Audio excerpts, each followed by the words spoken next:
తెలిసి మాట్లాడతారో తెలియక మాట్లాడతారో ఆ గుట్కా నాని కూర్చుంటే లెగవలేడు, లెగిస్తే కూర్చోలేడు.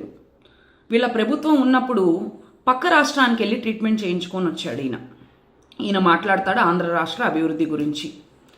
అందరూ వంగి వంగి దన్నాలు పెడతారంట. మరి మీడియా ముందుకి వారానికి ఒకసారి వచ్చి బూతులు తిడితే మీకు మంత్రి పదవులు ఇస్తారని చెప్పేసి మీరు వారానికి ఒకసారి మీడియా ముందుకు వస్తున్నారా?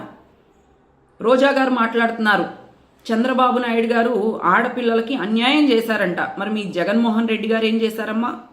ఆంధ్ర రాష్ట్రానికిలో అన్న నందమూరి తారక రామారావు గారు ఆస్తి హక్కు చట్టం తీసుకొచ్చారు, సమాన హక్కులు అన్నారు ఆడపిల్లలకి.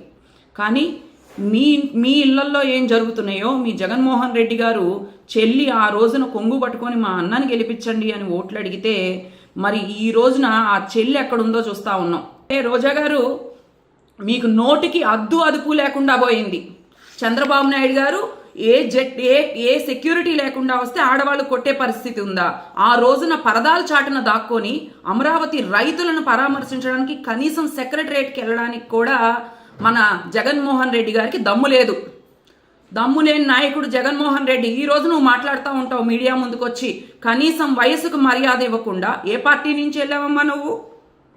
ఒళ్ళు దగ్గర పెట్టుకొని మాట్లాడితే చాలా మర్యాదగా ఉంటుంది.